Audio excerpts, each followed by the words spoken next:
এরকম এক ভিন্ন পার্টি হ্যালোইনের জঙ্গল পার্টি। ঘটনাটি আপনারা শুনুন তাহলে। হ্যালোইনের জঙ্গল পার্টিতে অংশগ্রহণ করতে এসেছে ওরা তিন বোন: অ্যাঞ্জেলা, নিনা আর মিশেল। নিনা আর মিশেল বয়সে বড়।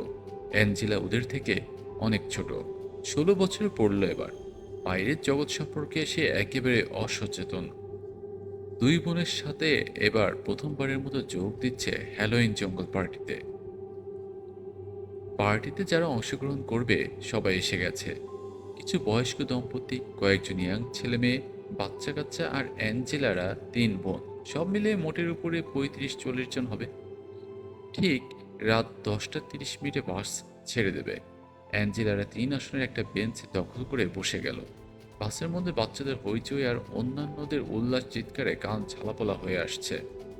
অনেকেই ভ্যাম্পায়ার আর ওয়্যারউলফের মুখোশ পরে একে অন্যকে হাস্যকরভাবে ভয় দেখানোর চেষ্টা চালিয়ে যাচ্ছে। অ্যাঞ্জেলা বসেছে সিটের করিডোর সাইডে। লাল একটা হুডওয়ালা গাউন তার পরনে। চুপচাপ বসে আছে ও। ব্যাপারটা চোখ এড়ালো না নিনার। কি হয়েছে তোর? নিনা জিজ্ঞাসা করলো। অ্যাঞ্জেলা ইশারায় পিছনে বসে ভ্যাম্পায়ারের মুখোশ পরা এক লোককে দেখালো, যে এক দৃষ্টিতে অ্যাঞ্জেলার দিকে তাকিয়ে আছে। তাকানোর ভঙ্গিটা কেমন যেন রহস্যময়, কিছুটা ভয়ঙ্কর। নিনা অ্যাঞ্জেলাকে লোকটার দিকে তাকাতে মানা করলো। ছোট বোনটা সুন্দরী, বেশ সুন্দরী, লোকজন একটু লোলুপ দৃষ্টিতে তাকাতেই পারে, এতে ওদের যায় আসে না।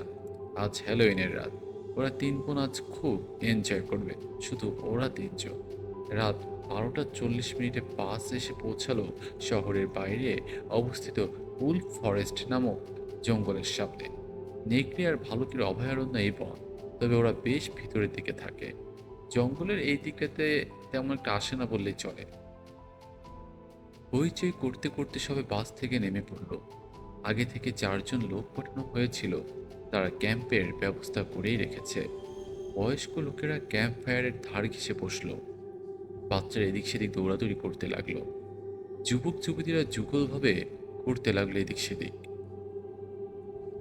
কিন্তু ভ্যাম্পায়ারের মুখোশ পরা রহস্যময় লোকটাকে কোথাও দেখা গেল না। নিনা ওর ছোট দুই বোনকে নিয়ে বনের ভিতর থেকে ঘুরতে বের হলো। বিশাল এক পূর্ণিমার চাঁদ উঠেছে আকাশে। এত সুন্দর দৃশ্য আগে কখনো দেখেনি অ্যাঞ্জেলা। আকাশ আর পূর্ণিমার আলোয় স্নান করা জঙ্গল দেখতে দেখতে দুই বোনের পিছন পিছন যেতে লাগলো ও। সৌন্দর্য দেখতে এতই ব্যস্ত ছিল যে কখন বোনদের ছেড়ে পথ হারিয়েছে বুঝতে পারেনি অ্যাঞ্জেলা। যখন বুঝতে পারলো তখন অনেক দেরি হয়ে গেছে। চারদিকে তাকিয়ে চমকে উঠল অ্যাঞ্জেলা। আশেপাশে কেউ নেই, একদম নিশ্চুপ বনভূমি। বন্ধুদের কাছে শোনা গল্পগুলো মনে পড়ে গেল অ্যাঞ্জেলার। হ্যালোইনের এই রাতে জেগে ওঠে সব দানবেরা, ভ্যাম্পায়ার আর ওয়্যারউলফরা মেতে ওঠে রক্ত খেলায়। শরীরটা একটু ছমছম করে উঠল অ্যাঞ্জেলার। পিছনে একটা শব্দ হতে ঘুরে তাকালো। প্রথমে কিছুই দেখতে পেল না, ভালো করে খেয়াল করতে দেখলো মুখোশ পরা সেই লোকটা এক দৃষ্টিতে ওর দিকে তাকিয়ে আছে। মুখোশের ভিতর থেকে লোলুপ চোখ দুটো অ্যাঞ্জেলার দিকে তাকিয়ে নিষ্ঠুর ভঙ্গিতে হাসছে যেন। প্রচণ্ড ভয় পেল অ্যাঞ্জেলা। বুকের ভিতর হৃৎপিণ্ডটা প্রচণ্ড ভাবায় লাফাচ্ছে। লোকটা ধীরে ধীরে ওর দিকে এগিয়ে আসছে। অ্যাঞ্জেলা পিছুতে শুরু করলো। হঠাৎ ঘুরে দৌড়াতে শুরু করলো ও। মুখ থেকে মুখোশটা খুলে ফেলল লোকটা, তারপর পিছু নিল অ্যাঞ্জেলার। হাঁটতে হাঁটতে অনেক দূর এসে খেয়াল হলো অ্যাঞ্জেলা নেই ওদের সাথে। চমকে উঠল ওরা দুই বোন। চারদিকে খোঁজ করতে লাগলো অ্যাঞ্জেলার, কিন্তু কোথাও কেউ নেই। ভয় পেয়ে গেল মিশেল। কোথায় যেতে পারে অ্যাঞ্জেল? ভীত কণ্ঠে প্রশ্ন করলো ও। জানি না, বনের মধ্যে পথ হারানো অস্বাভাবিক কিছু না। অনিশ্চিত কণ্ঠে নিনার। চলো আরো ভালো করে খুঁজে দেখি। খুঁজতে খুঁজতে বনের আরো গভীরে চলে আসলো ওরা। হঠাৎ একটা কিছুতে পা বেঁধে পড়ে গেল নিনা। উঠে দাঁড়িয়ে তাকালো জিনিসটার দিকে। মানুষের আকৃতির কিছু একটা পড়ে আছে। এগিয়ে গেল ওটার দিকে। ভালো করে তাকাতে চিনতে পারলো জিনিসটা অ্যাঞ্জেলার গাউন। হুড দিয়ে মুখটা ঢাকা। ততক্ষণে মিশেলও চলে এসেছে। ফুফিয়ে কেঁদে উঠল সে। পড়ে থাকা বডিটার মুখ থেকে খুব ধীরে ধীরে হুডটা সরালো নিনা। তাকালো বডিটার মুখের দিকে। না, অ্যাঞ্জেলা নয়। একজন যুবক ভীত দৃষ্টিতে তাকিয়ে আছে অ্যাঞ্জেলার গাউনের ভিতর থেকে। আমাকে বাঁচাও, ফিস ফিস করে বলে উঠল যুবকটা। কি তুমি, কি হয়েছে তোমার? নিনা জিজ্ঞাসা করলো। ওই ওই মেয়েটা বলে পিছনের দিকে আঙুল তুলল লোকটা। ঘুরে তাকাল নিনা আর বিশে। পিছনে দাঁড়িয়ে আছে অ্যাঞ্জেলা, চোখে বিস্মিত দৃষ্টি। একটা হালকা নীল রঙের টি শার্ট আর সাদা স্কার্টর পরনে। গাউনের ভিতরে এগুলো পরেছিল সে, যেটা এখন লোকটার গায়ে জড়ানো। অ্যাঞ্জেলার দিকে এগিয়ে গেল নিনা। তোমাকে বলেছিলাম না আমাদের সাথে সাথেই থাকতে? আমি পথ হারিয়ে ফেলেছিলাম, ভয় মিশ্রিত কণ্ঠে বলে অ্যাঞ্জেলা। আর ওই লোকটা ভালোই তো। লোকটার দিকে তাকিয়ে হাসলো নিনা। দারুণ এক সুদর্শন যুবককে পেয়েছো তুমি, দারুণ ভাগ্য তোমার।